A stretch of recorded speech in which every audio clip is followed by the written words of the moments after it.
Hi, and welcome to another Lorenzo's Music Podcast. I'm Tom, and this is a show where I talk to musicians, people who create things for musicians, just music in general. Lots of stuff that has to do with music. And the person today is someone who is a musician. Also, there's technology involved. There's lots of things involved, and we're going to get into that. So why don't you tell the people who you are and what it is you do? Hi, I'm Fluffy. I am a musician, composer, singer-songwriter, um, and I release music under the band name Sockpuppet, which is totally a real band and not just one person pretending to be a whole bunch of people, which is, the whole point to the name of it, from the internet term.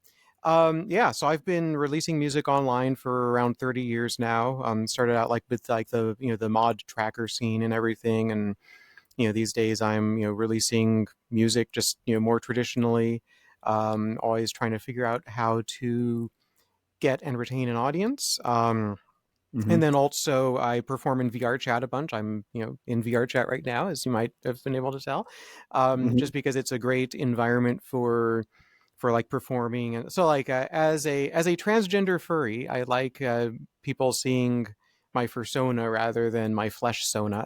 and and also VR chat affords me a bunch more opportunities for performing, just because like I don't have to travel anywhere, I don't have to haul gear around. I just Right. have my performing setup just here in my living room, um, and I can just do whatever. And so it's also if my hands flail about, that's because of scuff, as the kids call it. In the hand tracking isn't great in VR. Did you say So scuff? yeah, so it's I guess I don't know that term. yeah, it's a common term used in VR circles. Okay. Like jankiness, basically, where it's like things get a bit screwy sometimes. Like the technology doesn't always work perfectly. So Right. yeah. In my circles, we call it wonky, but I mean, Mm, I don't know what yeah, other that's people another good call it. term for it. Yeah, yeah.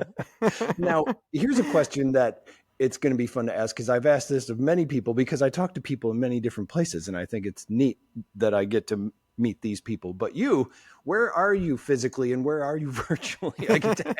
So physically, I'm in a small town near Seattle. So I've lived here for a few years, and before that, I lived in Seattle for a long time. And then virtually, I'm in a world called YouTube Search, which is just what I use as my home environment. Okay. It's a cozy spot. It loads quickly. Usually, I don't spend a lot of time in here, but it loads quickly. It's got a video player. It's a nice chill out spots. Like if I want to like watch videos with friends or whatever, it Yeah. works pretty well. Um, yeah, most of the time I'm spending in like so there's a whole bunch of places, just like hangout worlds in VR chat, where people can watch Hmm. movies together, which is a lot of fun. Um, a lot of the time I spend in VR is just performing. So there's a whole bunch of like performance venues that are available, and that's Hmm. so basically that's where I spend most of my time. I also another thing is I volunteer for the Trans Academy, which is an educational resource for members of the trans community and allies. Hmm. Um, and we have our own world, which is like a big like college campus basically. Oh. And so it's a really cool environment. So my role there is I'm primarily the lead composer for our YouTube channel and so on. I also do Hmm. some of the video editing, and I also perform at some of our events and so on. Okay. Um, yeah. And we met because I put out a call out for artists to do performances for the Ubuntu Summit this year. Hmm. And you were Yeah. one of the people that said, I would like to be involved. And originally I was going to have it be a live event. And then I realized that with the short amount of time, I hopped onto the project like a month before it started.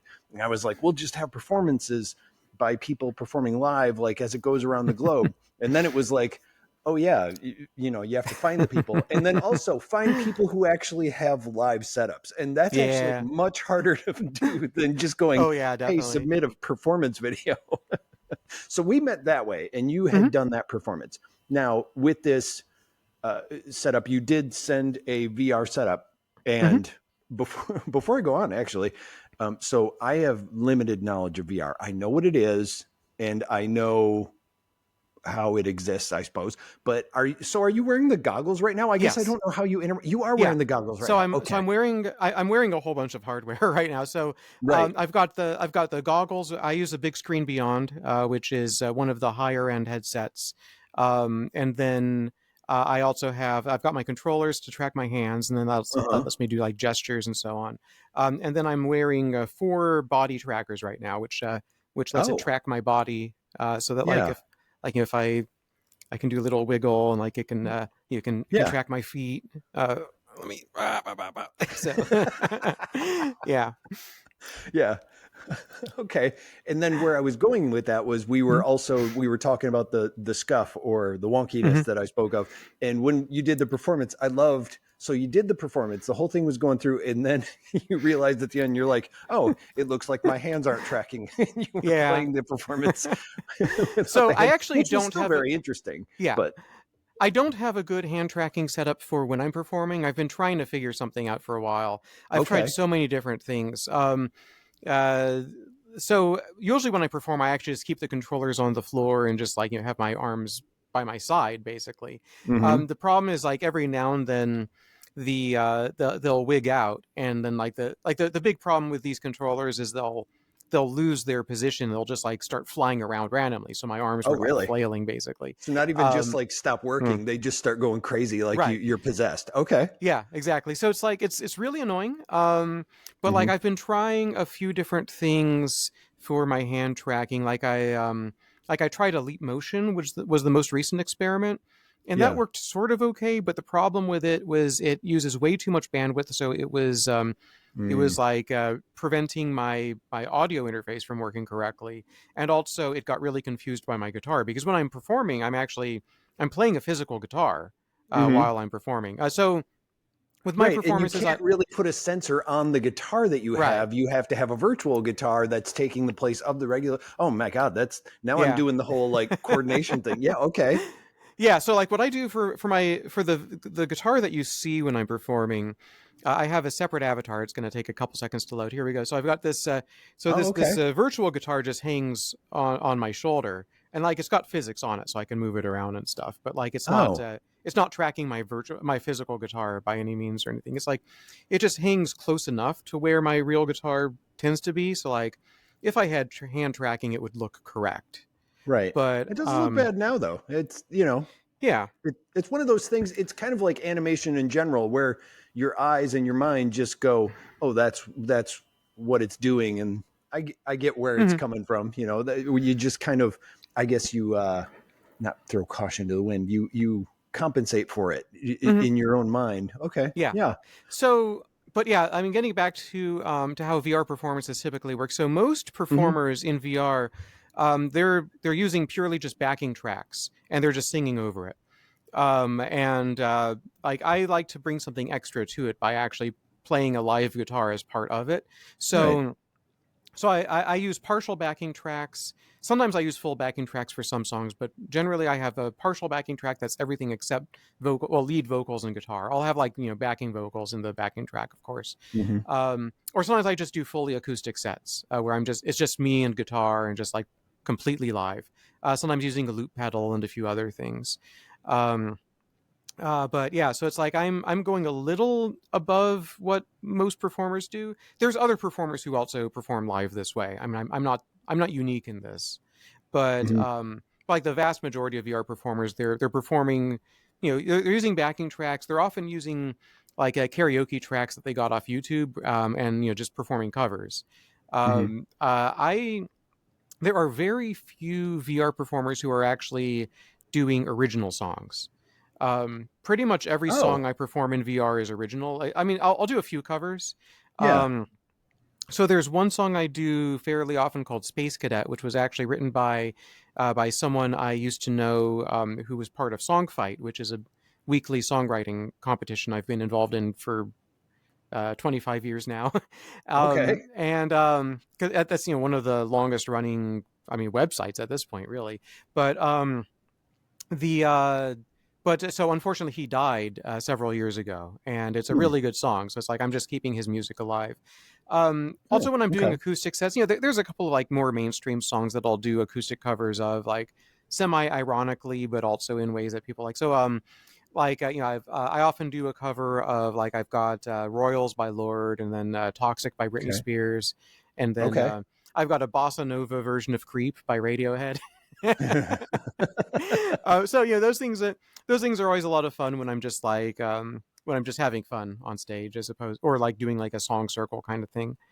But it's doing the summit this year and finding when I did find the performers that could submit live recordings, because I still wanted to do live recordings. What's Mhm. really interesting, and much like this conversation, and then one that I just had previously, because I've been speaking to all the people that performed on it, and I discovered for me two new online live genres that I did not know of, like this particular VR genre that you were talking about that Mhm. you became a part of. I had no clue that it was there. And it's one of those things like, you just don't know. Those are, sometimes you don't run across them. And then when you do, just like with the previous one was the band was, or the performers were live coders. Mhm. And I had never heard of that before. And it's like, Mhm. oh, it's been around for years. And it's like, well, of course it is. Yeah. I'm just not exposed Oh enough yeah, to it. yeah. No, live And coding is it's something I'd like to try at some point. It I seems know kind of I would love stressful to to me, try it. but yeah, Yeah. there used to be I used to do stuff with God, I forget the name of it, but there was like a series of videos of like music generated by small programs or something like that. Mm-hmm. And so and like bit banging or bit bashing, I think is a Right. general expression for that. Um, I I've got a few friends who do the live coding music as well, and it's like it looks a lot of fun. And of course, like there's full on IDEs for it and everything now, Mm-hmm. and yeah, Right, so. which was harder to come by before. And like I had run into glitch artists and stuff like that, where what they would do is they would take it, open up in a text editor, they Hmm. or take the waveform and then just rearrange code by hand and then run it Hmm. through the processor again, stuff like that. Like fascinating things that Hmm. I've heard about over the years. Now going back to the performances, and you were talking about the different ones that you do. So when you explain your music, what kind of how would you explain your music to people? How do you describe what you're doing? I know this is the dreaded question, but Yeah, every what musician genre has to am answer I? it. The And I'm not, short the short whatever it answer is, is yes.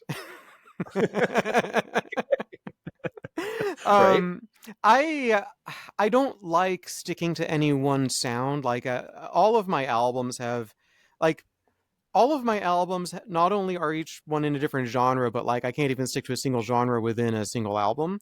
For one of my most recent albums, Transitions, I set out to very specifically limit my sonic palette. So it is only piano, guitar, and a string quartet and my voice. Okay. And even then, it like runs a really wide gamut of genres just using those instruments. Um, so I do a lot of like I think my most signature songs tend to be like on the alternative rock side of things, or grunge kinds of stuff. Mm-hmm. But like I also bring in like classical, jazz, country elements. I've got a couple of hip hop songs, or hip hop adjacent anyway. Mm-hmm. um I've got a bunch of EDM types of stuff. I mean, the stuff I perform live tends to not be that, although there's one song of mine, "A Long Plastic Hallway," is that one's EDM with vocals, basically. So I've been doing that Okay. one live a lot lately. Actually, my cover of Space Cadet, like I've got an acoustic version, but I've also got the album version, which is much more EDM-y. And then I still play guitar over it, but Mm-hmm. yeah, no, I try to.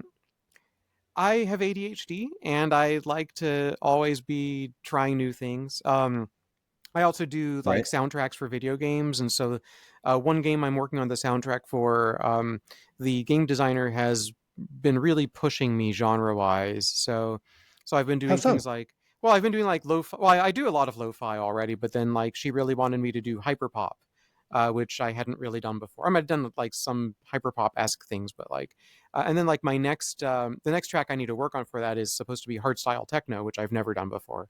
So that'll be an Okay. interesting experience. Yeah, I'm just so I'm classically trained on Mm-hmm. piano and cello, and like I always like to bring that influence into stuff. I'm self taught on guitar and drums and a few other things, but All right. I'm always just I'm just experimenting with the form. I feel like genres are they're a useful way of guiding people in the right direction, but Oh, for sure. Yeah. that they're not like the be all end all of things. And like if you look at like some of my favorite bands, like the Beatles and Radiohead and acts like that, like they're not stuck in a single genre. They change all the time. Yeah. Um, and so it's just it's yeah. I just I feel like I don't want to limit myself to a Of specific course. sound or a specific genre. It's And just it's for me, it's it's just hard music. too. Yeah. Yeah, and I get that too. And it's hard because there are, I mean, if you think about it, and they're not even, and this is just thinking of the whole question, because also I like always have to answer like, what are you? And eventually I just go, I don't know, rock band, whatever you want. Hmm. But it's like it's like movies. I don't like horror movies. Mm. And there are different types of horror movies. There are Hmm. types of genres of horror movies. But if somebody goes, "Oh, this is a horror movie," I'm like, I'm probably not going to see it then. Mm. That's Yeah. I it's mean, one of those things. Like it goes like I like this style of music, whether it be a subgenre or a different. And I feel like that's why that I don't know why that popped into my head. mm. I, Hmm. I just, but that's what because I'm trying to think of like yeah, it's a question that we're always asked, and it's like it's good to know, but at the same time, it's hard to answer because then you're being asked to define what you do. And it's like, well, I've never really thought about it. When you start working on a song, you don't think about what you're doing. Hmm. You're just going on into a song, unless the game thing where they were asking you to do hard techno. Hmm. Huh. Anyway, I'm sorry. I just went off Yeah. on my own little It's thought fine. process there. Now, let me get back to the game thing. Hmm. So, how are you meeting the game developers, the people you were working for? So typically, I've participated in a whole bunch of game jams, and Mm-hmm. so like what I'll do is like when a game jam's going on that I'm interested in, I will sign up to just make as much music as possible for How do people. you find the game jams? Like itch.io has excuse me, it Okay. has a game jam section. Also, a bunch of the ones that I've been involved in are just ones run by friends to begin with. Okay. So that's actually how I got my current composition gig.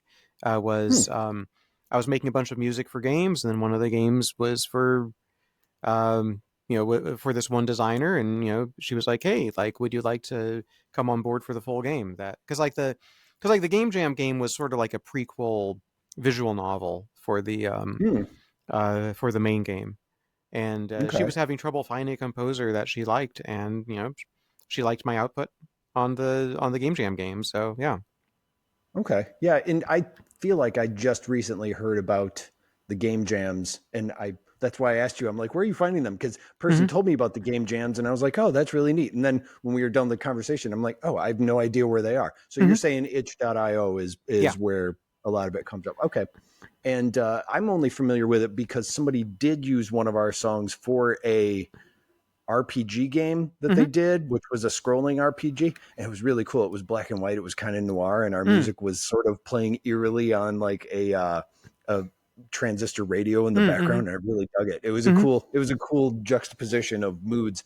But anyway, so now you were saying that you also had stuff that you did with strings and everything. Now, when you're doing these, because you said you were trained in like cello and Hmm. piano, are you playing these instruments through MIDI or keys, or are you actually playing? Like, what's your setup around you? I How do a many mix. instruments do you have? Yeah, What's that? I own a lot of instruments, and I do a mix of things. So most of the stuff I do for album work is just MIDI. Okay. There's a few sampled string instruments that work really well. I also own a cello and a violin and a viola, so sometimes I'll play the physical instruments for that. Okay. All right. But I'm not as good at them as I used to be, so it's it would take me a long Right. time to get a good take on those if I were to do It'll that. Like happen. if you listen to my older albums, like if there's cello on older albums, that's all real cello and real violin. But these days, I'm mostly using the Native Instruments Cremona Quartet for that. Um, and then Oh, what's it's that? oh so okay so Cremona Quartet is a it's a chamber ensemble that's been like very detailed sampled by Native Instruments. So Oh, it okay. has a Stradivari violin, a Stradivari cello, and then a couple of then another violin, and then a viola, and with less less well-known names attached to Hmm. them. Okay. And they're pretty detailed, and they give you really good articulation control, so you can do like the different like, staccato and legato, and like even col legno and a few other things that are a bit more advanced. It doesn't quite do everything that I want. So sometimes I just have to use a real cello to do certain things like that. Like there's no Hmm. like a sound of slapping the strings, for example. Right. So Yeah. Yeah. you can sort of take it with the pizzicato articulation, but it's not quite right. So. I run into that problem with, well, one, with guitar. Mhm, I've yet to find something that is comparable to an actual guitar rather mhm, than programming or trying to recreate a sound for one. And two, sometimes with drums, I can get away with a lot mhm. programming drums, but eventually it's just like, nope, got to record the real thing. Yeah. Yeah, I'm the same It way. So it's like happens. with like I tend to use a live guitar on stuff, but my game music, for example, I tend to actually use Native Instruments has like session guitar, and like they've got a few things where it's basically canned loops where you can like give it the chords and it'll do an okay job of it, although the control's minimal, but it sounds decent enough, and people have never pointed out, oh, that's a MIDI guitar. But like and then, like, similarly, like, I've been trying to learn saxophone. I suck at it. But Oh, I tried Native that once. Instruments, yeah, Native Instruments has session horns, which is actually really good. So I've been using that for my jazz pieces lately. Um, I mean, I'm just kind of being a shill for Native Instruments right now, I think. But Right. No kidding. This podcast sponsored by. yeah, yeah. Unfortunately, not. No, I wish it were. Right. I've spent so much money on Native Instruments stuff. It's Okay. it's been worth it, but like, yeah. I actually don't really. So like, I like Native Instruments. They've got their complete collection spelled with a K, and Hmm. I've kept pretty up to date on that just because like I don't use very much of it. But the number of individual instruments I use from it is just enough that like it would cost more to buy them individually than it would to like just buy the whole collection. So Mm-hmm. Okay. And on top of all this, you were talking before about the different performances you did. And mhm, also, there is a conversation we were having before we started this podcast interview. But I want to get to, you were finding live play, or you play many live virtual events. mhm, How are you finding these events to play for? And you do play often, and you do record a lot of sessions and do your mhm, own live events and mhm. stuff. So how does one go about booking themselves So virtually? it was a slow start. Basically, it comes down to finding opportunities or finding people who perform, and then like getting to know them, and then getting introduced to other people. So it's um, I've like I said, I volunteer for Trans Academy as the lead composer, but like the way I got involved in that was so they do weekly voice lessons for voice training, which I really need to work on more. But the Okay. they were doing a talent show for Trans Pride, which was in September a few years ago, and it was also, or it was like the Trans Academy's anniversary birthday celebration thing, and Mm. so there was a talent show. I participated in that, and from there, it's like, okay, these people, they really need someone to compose original music for their YouTube channel, because they were just like using just like video game music and stuff that they didn't have the rights to. So it's like I Mm. volunteered. Hey, do you want someone to compose? But then also from the talent show, I met a couple other performers, and I got talking to a few of them. So Cookie in particular, she's actually worth talking to. Mm.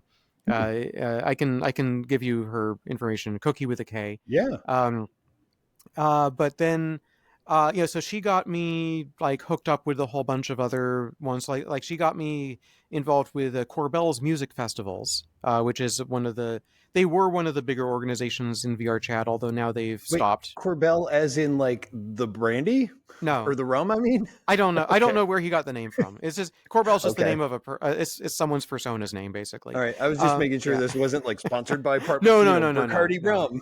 no. Not Okay. All right. not as far Gotcha. as I know. Um, All right. and so then like Corbell's Music Festival, there was a like he's sort of backed away from doing frequent festivals, but then another member of his community has started up another one called Virelium.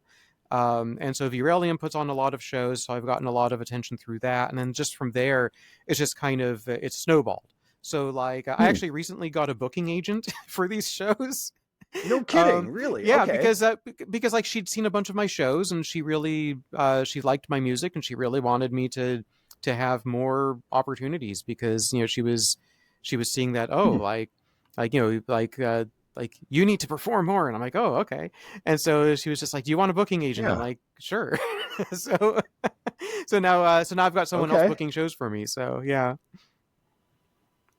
That's pretty outstanding. Yeah, I like none that. of it pays And any you money, it's you all were for telling fun, but it's right. Well, it pays virtual money. I no virtual money is an actual thing now. Yeah. No, Yeah, I it can't pays even think of a good exposure. pun for it. It pays exposure. There you go. Like real shows. Yeah. So the you were telling me before too that you do a show for Internet Archive staff, and we Yeah. were kind of So talking about that before we started recording. So tell me about that. okay, yeah. So the Internet Archive, they have biweekly status meetings. Like I think it's like on Mondays and Fridays. Hmm. And so what they've started doing, and they've been doing this for a while, is they'll get independent musicians to perform like a 10-minute set at the beginning of each status meeting. So Oh, I've only done it once so far, but it was a really good experience. And so I'll yeah. probably be invited back at some point. Um, and that's actually it's actually a pretty well paid gig for that matter too. Huh. So yeah, like they do an honorarium for it, and then people can send tips. So I made a pretty decent chunk of change when I did it. So they treated me well, and Nice. of course I love the Internet Archive. I mean, Oh my God, I've like been using so. it for years. I've basically all of our albums are on it. I used Hmm. to do a different podcast that was about Creative Commons music that Hmm. we essentially just hosted it on Internet Archive. Like Hmm. that was our podcast platform. Yeah. Yeah, No, I've been a huge fan for years. at some point I'm going to get around to putting all my albums on Internet Archive, just because like I've just that's a whole other thing. Like I used to have all my stuff on Spotify and YouTube Music and Apple Music and all that, and it's just the distributor situation is terrible. I mean, a lot of it's because of AI just taking over everything. A lot of it's just, distributors being rent seekers, basically. So I've Yeah. actually pulled all my stuff from streaming and I've been re uploading it myself to my YouTube channel. Um, Hmm. so that, I've actually gotten a lot more exposure in the YouTube algorithm that way anyway. Like it's actually ended up being a lot more useful for me. But at some It's point, I a do. more it's owned by Google, but at the same time, YouTube is a platform, and I mean, I get that it's still owned by a corporation, but yeah, I agree. YouTube is more creator centric. It rewards you for people wanting to know more about you, for looking for more of your Mhm, stuff. It's not just, I agree. I think it is a creative platform. And question, first of all, now you were talking about that, and just I had been reading some of your stuff, mhm. and you just prompted the memory. And I don't know why I can't speak sentences. You made me think of a thing that I read on your blog, and it was about Canimus. Mhm. And when you were saying pulling stuff there, I've oddly been going down this same sort of rabbit hole, and I was reading it, and continue telling your story about moving the stuff to YouTube. But I want to Mhm. ask you about Canimus in a Oh, second. sure. So finish your story. I'm Oh sorry. yeah, I mean, I was basically done at that point, where it's like, yeah, Oh, okay, like, good, well, I mean, good. it's been, I guess I've got a little more to say. So like one issue is like, with the distributors, it's like they'll just put just the album art and the music, and it's just like really meh, whatever. And then there's like no Yes. discovery or anything. And so like I've been making visualization videos. I've been getting surprisingly good at FFmpeg, like filter graphs. Hmm. Like I think I've hit the limit of what it's capable of at this point, but I'm still having fun like figuring out how I can abuse them, and then Yeah. just using that to like make videos to for all my music, and then I wrote some software to just to schedule all the things, so like when it's a release day, it's like every 15 minutes it'll post another song from the latest release or whatever. Um, Oh, that's what that meant. Okay, I was trying to follow along with that on the blog, and I even downloaded the zip that you had on there for the FFmpeg, and I wasn't entirely oh clear yeah, on what you were talking about. Yeah. yeah, that was it. Okay. Right. So the FFmpeg zip file, that was for the shader graph. Hmm. Um, so like there's a lot of like expensive proprietary software for doing things like you've got like the sunburst animation around things or whatever. Um, Right. and so I've just been like figuring out how to do that stuff in FFmpeg, which is not built to do that kind of stuff. So Right. and I figured I'd share the wealth of what I figured out on that. But yeah, then like the YouTube updater script is a pain in the butt to set up because you've got to get like a developer account and like set up an app and everything, and Okay. it's and then they I would make it public, or I would make a public web-based instance of it, except they also throttle you pretty severely. So Mm, like you're allowed they give you like something like 10,000 action credits per day, um, and okay. and updating or scheduling a video costs 50 credits. So like that burns through it pretty quickly. Mm, So okay. yeah. All right, all right. Okay, yeah, that's what I was wondering. I'm like, well, why wasn't everybody doing this? And now that's making more sense. I get why. Yeah. But I was curious about that, and from what I was gleaning from what you had said about this post process that you had to YouTube, I was just like, oh, that sounds interesting, and I wanted Hmm. to know more. But now, okay, I get it.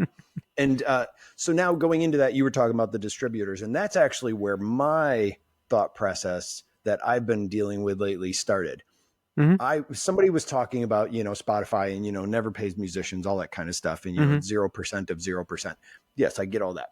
But I was thinking too, as I was doing that, I was uploading something from my band to DistroKid. And I'm like, and I'm paying this other third party service to even give it to them because I can't upload it myself. And then they send that percentage back through the distributor through whatever payment plan they decide I have to use, and then take a cut of that. And Yeah. I'm also paying them a subscription to do that. Or even if there are free services, they take a percentage of what you do make. So you're still like, basically, if you boil it down to say, let's say streaming, you get $3 a month Hmm. for albums being streamed. You pay $29 a month to distribute your albums and keep them up on Yeah. Spotify. So that doesn't work. So I was thinking, like, what if there was something where you didn't, why do we have to go through this distribution? Why can't we just Hmm. upload it ourselves, etc.? Anyway, that Yeah. made me go down that. And then I was looking at your Canimus Hmm. post that you had, and I went to the GitHub thing. Hmm. Now there's something in there that, well, first of all, explain Canimus to and what it is. So I did my explanation Right. on my end. What's Okay. your explanation? So the short version is it's like RSS feeds but for music. Um, Yes. so there have been a lot of attempts at like adding music into RSS feeds, but they've been not great. Just because Mm-hmm. like RSS audio has already been polluted by podcasts. I mean, pollution's not really the right term for it, but like the the all of the actual. Prioritized. Yeah. Hmm? It's been Yeah, and so prioritized. Yeah. yeah, so it's like, and also like the metadata that's in RSS feeds isn't really that suitable either. So it's like it's just extending RSS or Atom was not a winning strategy. And then there's been a bunch of things where people are trying to extend ActivityPub in similar ways. Like you see like Funk Whale, for example, or Mm-hmm. now there's Bandwagon and oh Mirlo, gosh. Well, Mirlo's Fair not Camp. ActivityPub really. It's like, I mean, Mirlo, they're Right. looking into adding ActivityPub for the blogging, but not for the distribution parts of things. Um, Right. I am But actually and working with there's Fair Camp as well too. right. So, Yeah, and so actually, I mean, Faircamp being a static publishing system, like it's not really ActivityPub suitable either. but it I've does have actually RSS built into it it. has And RSS, it's so it's, but it yeah, only does the album level publishing. It doesn't do anything with correct. like tracks and all the metadata for it. It's just like, hey, here's a new album. Here's its title. Here's where you can listen to it. It So, kind of does, and I'll get to that in a mm, minute, because then I went beyond there. But so it's really weird because these thought processes are crossing, and hmm, what you're saying here is one of the thought processes I have. But go ahead. hmm, Yes. right. And so anyway, like the whole design behind Canimus is okay. We have like basically how do we have a distributed iTunes library that is web native? Because like the whole reason that streaming caught on was, oh well, I don't need to maintain my own library. I can like and the way that like the way the streaming services all started out was, oh, you can upload your library here and then you can have access to it as well as to all this other stuff. um, Hmm. but what I really want to do is, rather than having it so that musicians have to upload all their music everywhere, like you've got Bandwagon and Mirlo and Bandcamp and all that other fun stuff, and it's a lot of work to upload it everywhere for vanishingly tiny Yes. returns. And so what I really sought out to do was to have a feed format that is basically a decentralized or distributed iTunes library that like describes the music, or kind of like Music Brains esque. Also, I mean, I want to integrate with Music Brains at some point, although that's Yeah. complicated. But then it's just like, okay, you can subscribe to an artist's feed, and then it will show up in your player. I mean, I'm calling it a Hmm. receiver as the receiver part, and then you've got the player that talks to your receiver, or whatever. I mean, this could be one piece of software, but that's all theoretical at this point. There's been a couple of receivers implemented, but they're all very prototypical at this point. But anyway, so the idea is that yeah, you just have a collection of music, and it's backed by the artist's own website. So it's like Hmm. then the artist is choosing like how to present it, like what quality level to have it at. Hello, Scuff. Um, the quality level for the audio files, like whether hidden tracks are available or not. Whether full lyrics are available. Like how to tag the genres, how to include like the album art, just like all the little things that Spotify doesn't give artists control over. But uh, and then the other thing is like the streaming platforms, they've all had to orient themselves around what the major music labels have wanted. And that's a big Right. part of why things are so broken, because the distributor, the idea behind a distributor in the DSP landscape is that it's a proxy for a music label or for a record Yeah. label. And so like DistroKid is basically acting as your label in that relationship, or Correct. Yeah. and it's there's a lot of like legal compliance stuff that they have to do based specifically on what the major labels want. So I know people who work on the the other side of this, and what they have Hmm. told me is that the whole reason that payments are structured the way they are is because that's what the major labels insisted on. And Hmm. like rather than it being okay, like the intuitive thing is, okay, you pay $10 a month to Spotify or Apple Music or whatever, and then that $10 should be distributed to the artists you listen to. But instead what they do is it gets Right. spread out across all the artists, like and Hmm. all the listens, and that incentivizes bot streaming, which has led to a lot of the problems that we see right now. um, so it's actually kind of been a problem for the major labels as well, because they're losing money to the bot streamers.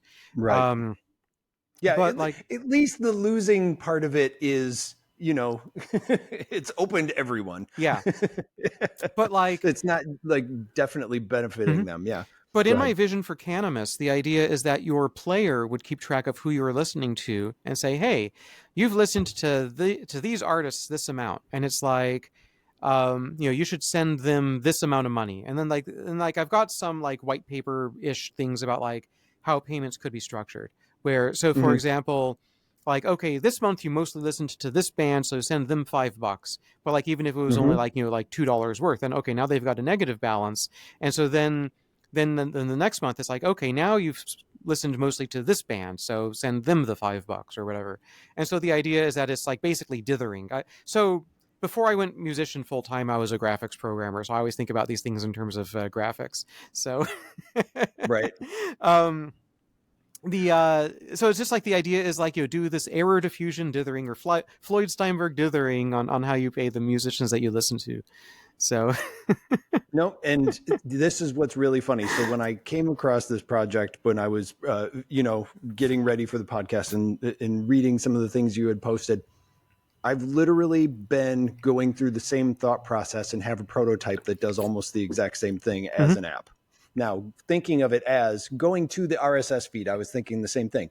If you look at the podcast 2.0, there's so many things that they're doing to benefit the podcaster, mhm, adding things such as feed elements like crowdfunding platforms. mhm, So instead of paying, going through like, okay, everybody has to use PayPal, everybody has to use this, the payments that you're talking about would be commented by the person who is there, right, what their preferred form of payment would be. Now, yeah, so I've been thinking about this music platform. What if it followed something that was customized, much like the podcast 2.0 is being customized? Now, the thing is for them building that, the apps are all starting to, it's kind of going the way of the web 3.0 and the browsers using the common things. And so what if music apps were more like podcast apps, but they were specific? They had a specific thing, so you couldn't just go, I keep my podcast and my music here.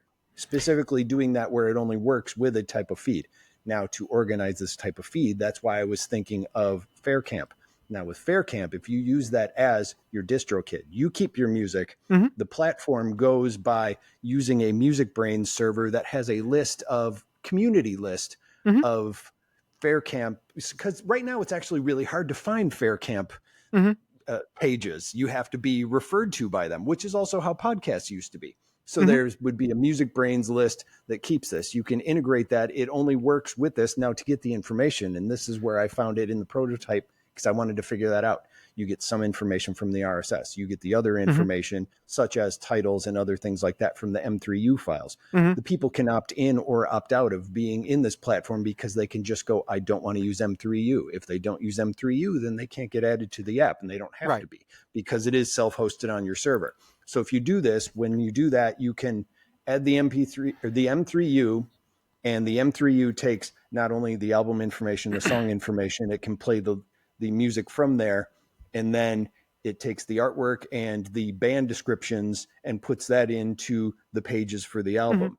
Now, there's also a support tab. It follows, this is all stored locally. None of it is on a server. None of it is being kept anywhere. It's only on the app. You get this information and enter it in. You put in new artists yourself. You can put in lists that you share.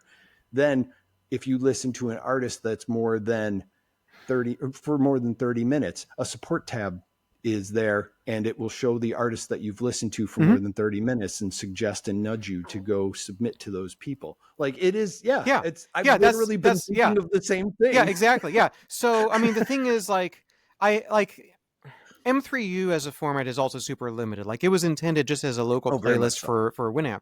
So that's the whole reason I designed. That's the whole reason I designed this new format, specifically to have the information that's necessary for all these interactions and so on.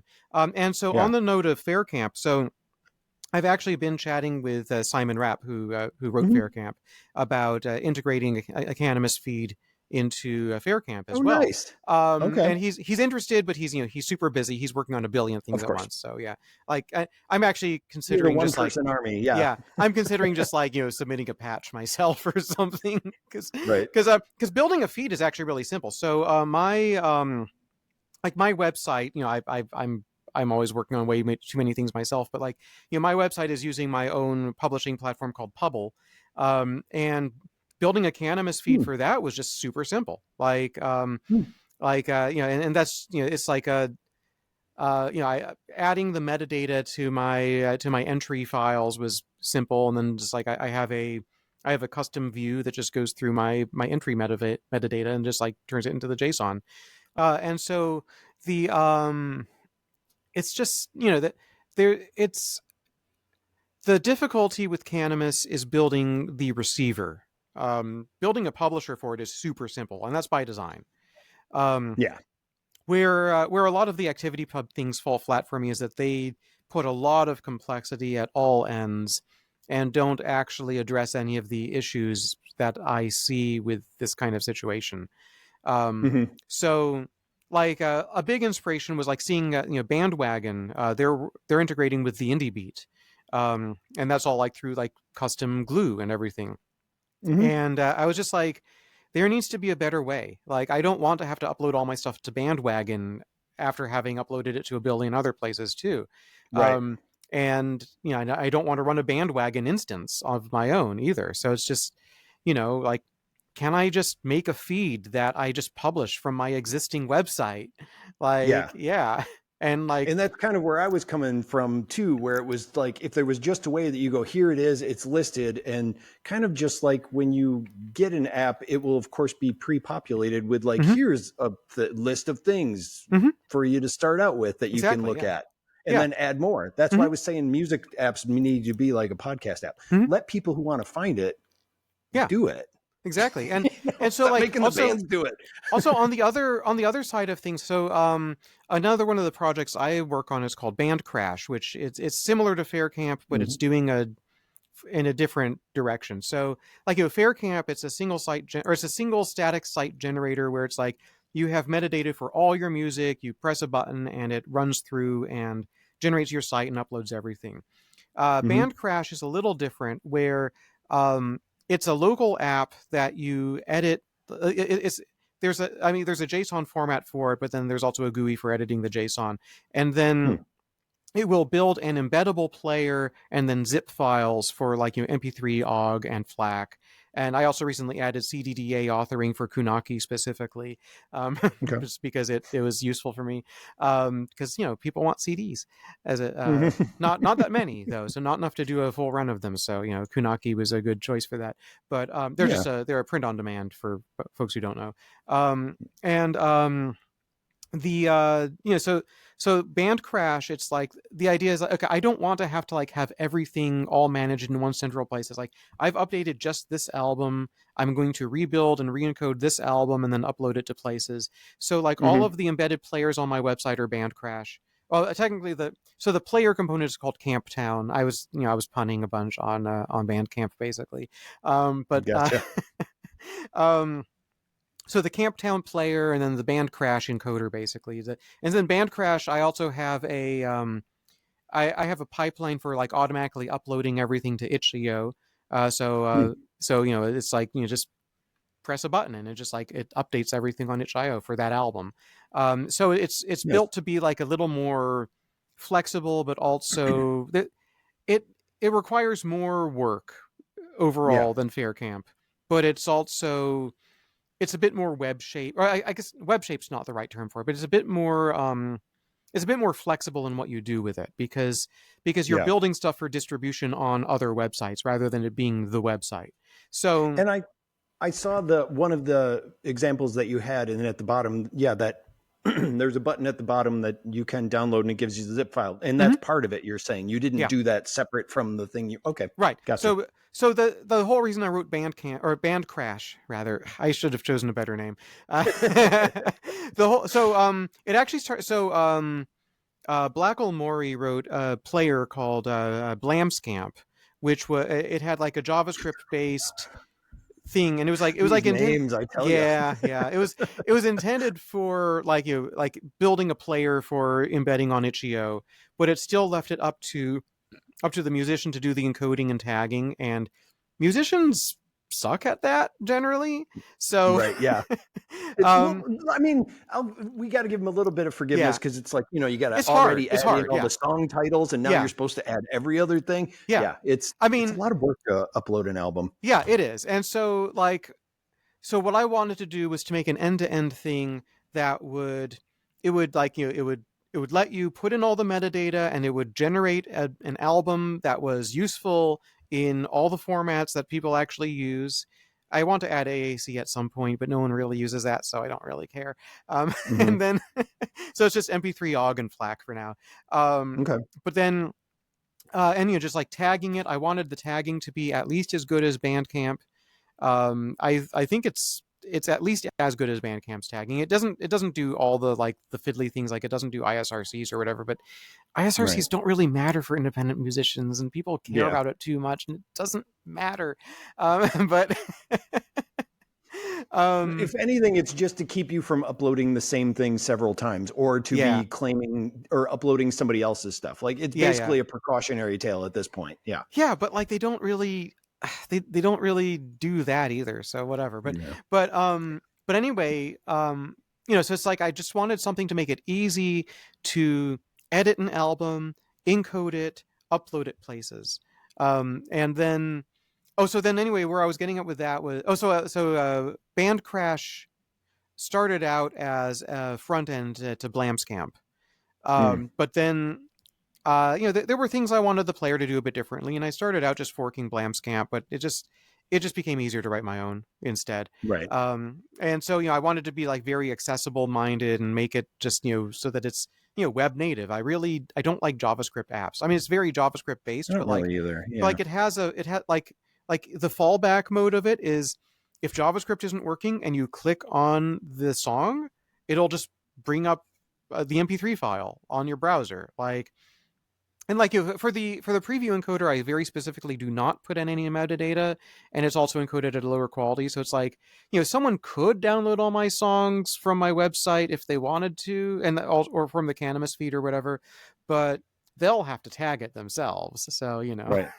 No, I mean, so right it'll just be a now, big mess. But since the dawn of time, you've been able to download every single album yeah, that's on Bandcamp to begin with. You just do an inspect and search for MP3, exactly. and even if Yeah, yeah, somebody's charging $100, you can download it for yeah. free. So But anyway, my philosophy is keep honest people honest. Don't yeah, punish people who are trying to do the right thing. Make things a little more difficult. Like don't go out of your way to make it easy for people to rip you off, but keep the honest people honest, and just be, you know if people want to steal your music, they're gonna. So right. yeah, That's what the internet's for. So, yeah. but and so we've talked a lot about the technical stuff and music stuff, and this is a good conversation. But before we go today, I wanted to ask: so you are doing a bunch of virtual stuff, hmm and you do a lot of live performances. What are some things that you have coming up that you'd like to tell the people about before we go today? Oh, geez. Well, I mean, in general, like, my website, sockpuppet.band, is where you can find out all the stuff I'm working on and listen to most of my music. Let's see. I am, I've got a couple of shows. I've got like 3 shows, I think, booked for December in VR chat. Um, Oh, okay, nice. let's see. I've got, I'm just always making music. Every November I do a thing called Novembeat, where it's, try to make something musical every day. I didn't do very much of it this year just because I was so busy with other stuff. But most years Hmm. I do, 15 to 30 songs most years. Um, a lot of my better albums even came from Novembeat to begin with. Hmm. Um, so let's see. Yeah, I guess. Let's see what else. I mean, I'm working on Canimus. I'm working on my own music. I just bought an e-bike. That doesn't really have anything to do with your audience, but um, let's see. Now you're just naming Yeah, the gifts and things that you bought for yourself. Hey, I got yeah, myself some groceries the other day. yeah, yeah. Yeah. I guess. I guess. Mm, no, I guess I don't really have anything else to add on that. Yeah. Okay. Well, Yeah. I want to thank you so much for talking with me today. This has been Sure. my first VR hmm guest. So Yeah. it was great meeting you. Yeah. Same here.